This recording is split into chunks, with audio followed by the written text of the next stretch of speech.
Pertalite, Pertamax, Solar, udah sering denger lah ya. Tapi pernah denger nggak sih bensin minyak kelapa sawit? Aku juga baru denger sekarang sih. Nah, mahasiswa Institut Teknologi Bandung menciptakan sebuah terobosan baru. Bekerja sama dengan BPD PKS, Badan Pengelola Dana Perkebunan Kelapa Sawit, Pusat Rekayasa Katalis ITB berhasil mengembangkan unit percontohan produksi bensin biohidrokarbon dengan bahan baku dasar minyak kelapa sawit. Bensin sawit atau yang kita persingkat aja jadi Bensa telah diuji coba di workshop PT Pura Engineering Kudus, Jawa Tengah, dan telah dinyatakan bahwa Bensa dapat bekerja dengan baik sebagai bahan bakar kendaraan bermotor. Dan telah dinyatakan bahwa Bensa dapat bekerja dengan baik sebagai bahan bakar kendaraan bermotor. Berita ini bisa menjadi sebuah terobosan besar karena Indonesia merupakan negara dengan penghasil sawit terbesar di dunia yang saat ini sudah memproduksi 49 juta ton CPO per tahun. Selamat datang di Ermo TV.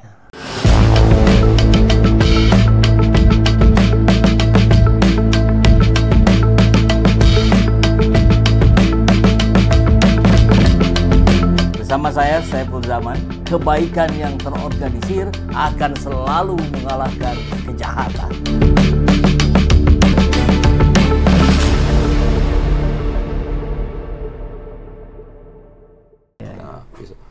Nah, masalah lain di sawit ini produksinya sedikit. Produksi sawitnya Rendah. rendah. Jadi potensi kita Kan bukannya termasuk yang tertinggi di dunia, kedua lah katanya. Apa pertama tertinggi? terbanyak memang ya. Terbanyak. Sekarang potensi sawit itu 10 ton minyak per hektar per tahun. Ya. Ini ukuran umum ya. Realisasi kita hanya 32 lah persisnya. 3,2 ton. Artinya hanya 32%. Dari kapasitas 100 yang harusnya kapasitas bisa terpenuhi. Potensi yang ada di tanaman itu. Nah, seandainya 2 kali lipat aja. Ya, dari 3,2 jadi 6,6, 6,5. Apalagi kalau 7 ton. Itu yang produksi kita total sekarang ada 50 juta ton.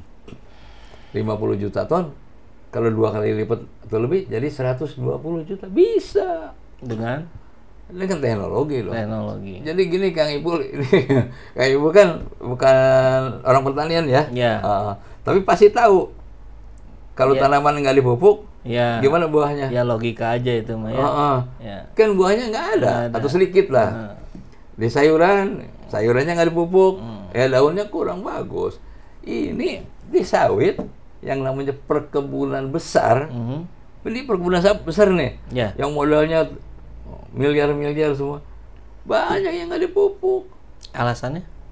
Ya macam-macam lah. Nggak dipupuk juga ada hasilnya. Oh gitu. Memang ada hasilnya, nggak dipupuk juga. Ya dikit, tapi masih untung daripada keluar duit, kira-kira gitu. Yang rakyat apalagi? Yang rakyat ini banyak yang nggak dipupuk. Makanya kalau kita ke lapangan tuh warnanya kuning-kuning, buahnya sedikit. Ya. Itu tanda dia yang nggak dipupuk. Yang paling bagus di antara tiga nih ada rakyat, perkebunan rakyat, ada perkebunan swasta, ada perkebunan BUMN. BUMN. Yang karena paling BUMN bagus ini kalau nggak dipupuk dia dimarahin sama komisarisnya, sama direktur utamanya. Jadi walaupun dikit, harusnya misalnya pupuknya 100 nih. Ya dipupuk hanya 10% masih mending lah ada pupuknya. Nah umumnya sekitar 40%-an dari situ.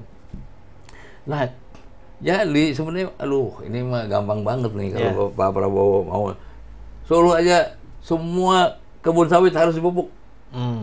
Full misalnya gitu ya. Tahun depan udah loncat tuh produksi itu.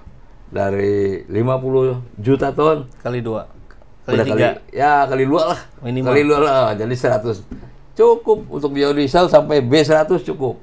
Tinggal bensin nama-nama lagi, tambahin lagi areanya sedikit lah. Sekarang kan 17 juta ton.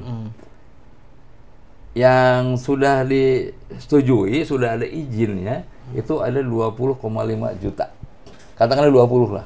Jadi ada 3 juta ton lagi belum ditanamin nih. Karena dengan alasan nggak punya duit dan sebagainya. Ini udah, kalau nggak serahin ke BUMN, suruh tanemin. Ada Danantara tuh bisa turun. Ah, itu mah lain lagi nanti. Oh, beda. Ngeri. Sekarang minta aja ke bank, banknya bank pemerintah juga, tolong biayain untuk tanam sawit yang tanah yang 3 juta hektar itu. Ini udah ada izinnya. Kepemilikan dari Pemilikan masing-masing. rakyat atau pengusaha besar. Pengusaha. Kalau ada izin-izin itu pengusaha Oh, okay. biasanya. Nah, yang lucu lagi, Pak Prabowo kan sampai nyari-nyari lahan sampai ke Merauke. Untuk Kemana-mana, ketahanan pangan. ketahanan pangan. Food estate. Padahal di Indonesia nih ada 20 juta Lahan. hektar Lahan. terlantar Di daerah di seluruh seluruh Indonesia. Ini menurut BPN. Artinya termasuk di Jawa itu ya. Termasuk di Jawa. Di Jawa juga banyak. Di Jawa Barat nih tempat kita ini ada 700.000 hektar nganggur. Oh. Dia bayar PBB-nya murah. Padahal kalau paksa aja, pokoknya PBB sekarang 10 kali lipat. Kalau lahannya tidur. Kalau lahan tidur. Tapi kalau di lahannya Bangun. Menghasilkan sesuatu, Iya. 50% bayarnya. Seneng lah rakyat ini. Iya. Ini kan enggak itu. Kemudian kehutanan. Juli Antoni itu pernah ngomong, Iya. kehutanan ada 20 juta hektar lagi. Jadi artinya ada 40 juta yang bisa tanam. Kalau ini semua ditanemin, wah udahlah. Pengen beli pesawat apa Pak Prabowo ada di sini. Duitnya ada. Apalagi kalau kita lihat ke tambang nih. Tambang nggak pernah dipajak, bukan pajak, nggak pernah bayar royalti. Kalau minyak ya Pak, itu dari Caltex nih misalnya atau dari Shell atau dari mana, itu bayar royalti loh. 85% untuk negara, mereka hanya 15%. Nah kalau tambang, loss aja. Waduh. Terus perkebunan ada juga punya asing, loss aja. Nah, ini yang harus dibenahin ya. Nah ini duit melulu tuh. Ya. Jadi nggak usah. Jangan dulu ke Antartika nyarinya Pak. Nggak usah, ini aja dulu. Di antar kita aja. Jadi bukan main nih Pak Prabowo, bisa Indonesia jadi kaya kalau memang mau mikir. Tapi kalau nggak mau mikir ya pajak aja taikin. Dari 11 jadi 12, nanti naik lagi jadi 13 gitu aja. Itu kan kita belajar bodoh tuh jadinya ya. Dan tentu kan kita juga meyakini sebetulnya bahwa di lingkaran Pak Prabowo ini kan pasti orang-orang hebat, orang-orang pintar, orang-orang berdedikasi tinggi gitu kan. Maunya kita. Harapannya begitu gitu. Nah tapi kenyataannya kan banyak indikasi yang kok aneh-aneh segala macam. Nah mungkin sebagai penutup dari diskusi kita Pak Mehmet, kira-kira apa saran-saran untuk Pak Prabowo? Ya pertama, kalau mau mengurangi impor minyak, sawit dipupuk dulu, dikasih pupuk subsidi lah. Oke. Jadi, nah ini lucunya kalau di sawit nih, dipupuk katakanlah di subsidi 100 triliun.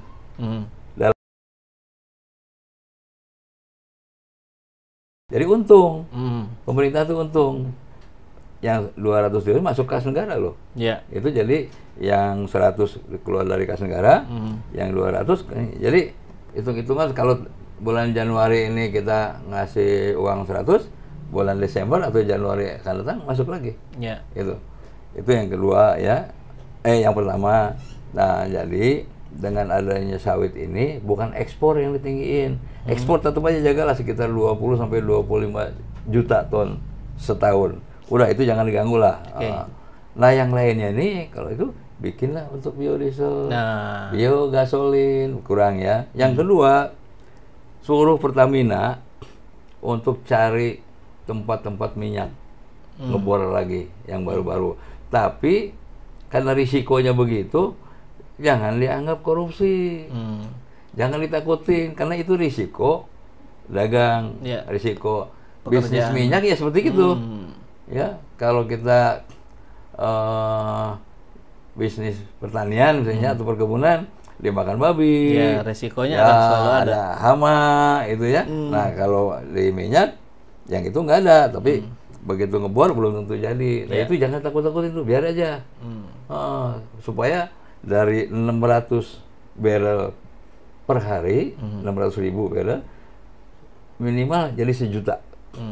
Kalau itu 1 juta, ditambah ini dari 50 menjadi 100, katakan ada tambahan 50 juta. Nah, di minyak, dari 30 juta ada tambahan, katakanlah 30 juta juga. 50 sama 30, 80 cukup. Ini pertanyaan banyak orang awam, Pak Mehmet. Kalau terutama yang fosil banyak dikeruk, habis itu cepat. Betul. Jadi apa mestinya fokus pada energi yang terbarukan gitu? Kalau negara lain yang sudah paham soal ini, itu disimpan. Disimpan, siapa tahu nanti kita perlu. Jadi enggak, kita punya, tapi dibiarin dulu lah, jadi tabung lah istilahnya. Lebih edan lagi Cina. Dia kan nggak punya batu bara. Ya. Dia ambil batu bara dari kita, disimpan di tanah. Sebagian dipakai, sebagian buat nabung. Gitu. Iya. Ya ini itu orang pintar tuh. Kalau kita kan belum pintar ya. Belum sepintar mereka. Oke. Jadi itulah kalau memang Prabowo mau untuk mengurangi atau menghilangkan impor minyak. Yeah. Minyak kita bagus, kadar belerangnya rendah. Kalau kita impor dari Arab misalnya itu sekitar 1.500 ppm. Jadi sayang kan, lebih bagus pakai aja punya kita yang bagus. Nah ini yang dari Kejaksaan kemarin ada gejala yang punya kita diekspor harganya rendah, kita impor harganya tinggi, ya tekor lah. Nah ini salah. Harusnya kalau yang diimpor ini kita ekspor harganya tinggi, ini lebih rendah, ada selisih. Dulu kalau nggak salah begitu polanya. Jadi kita punya ada dana tambahan. Ya, dalam 5 tahun Pak Prabowo menjabat jadi presiden nggak usah impor minyak lagi, bisa. Dengan catatan yang tadi sudah disampaikan Ya, Pak Mehmet. dua hal tuh. Tingkatkan lifting minyak. Jangan ditakut-takutin korupsi. Ya. Mereka kalau gagal, dan sawit. Kasih pupuk. Kalau mau tambah areal dikit lah. Dari 20 juta jadi 25 juta. Udahlah. Jadi Pak Prabowo udah bisa lebih gagah lah daripada sekarang. Oke. Apalagi di luar negeri ya. Iya, baik.